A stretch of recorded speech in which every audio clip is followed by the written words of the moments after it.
Why do we hear octaves? Why does an A chord consist of 440 hertz? And why when you double it we hear an octave?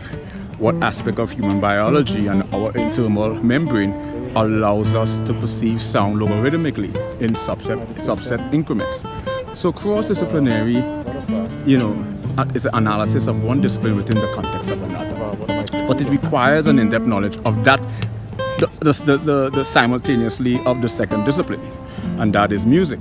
I can write, I can compose, I can transpose, I can transcribe, I can write tabs, notation, I can read and write sheet music, and I have a fundamental understanding of how music works, from the chromatic scale. Forms on a two-dimensional surface, but you have to follow different laws. So I became infatuated with laws. What makes these things pop up and it looks three-dimensional?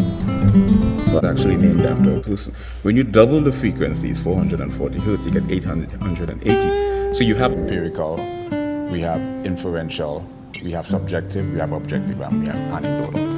And the way they go about evidence is a sort of circular.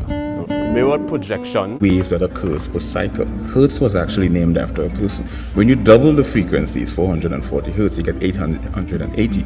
So you have a higher frequency. Right, but it's the same sound. It constitutes an octave.